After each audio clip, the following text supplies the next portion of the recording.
JK Yadav Films present.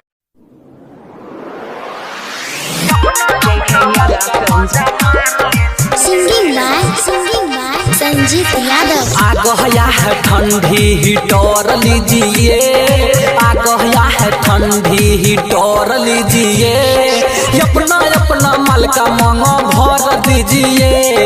2021 में शादी कर लीजिए, 2021 में शादी कर लीजिए, अपना अपना माल का मांगो भर दीजिए। आ गया है ठंडी हीटर लीजिए, आ गया है ठंडी हीटर लीजिए, अपना अपना माल का मजा मार लीजिए।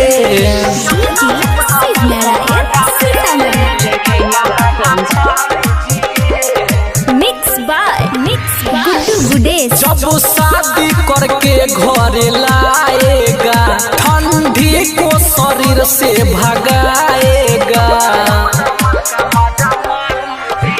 पानी गरम करके नहलाएगा, खाना टाइम से बना के खिलाएगा। जो पुराना है उसको छोड़ दीजिए, जो पुराना है उसको छोड़ दीजिए, नया नया माल का मांगा भर दीजिए। आ गया है ठंडी हीटर लीजिए, नया नया माल का मजा मार लीजिए। बम काली रिकॉर्डिंग स्टूडियो मानसी।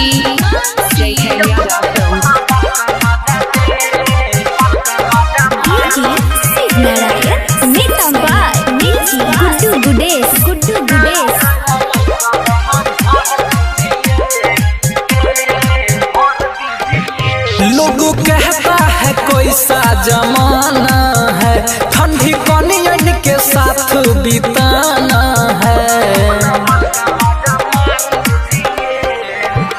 भाई मुन मुन को बात ये बताना है, शादी कर लो नहीं तो पछताना है। बबलू बबन से लेटर लीजिए, संजीता यादव से लेटर लीजिए, अपना अपना माल का मांगा भर दीजिए। आ गया है ठंडी न टेंशन लीजिए, अपना अपना माल का मांगा भर दीजिए। बम काली रिकॉर्डिंग स्टूडियो मानसी।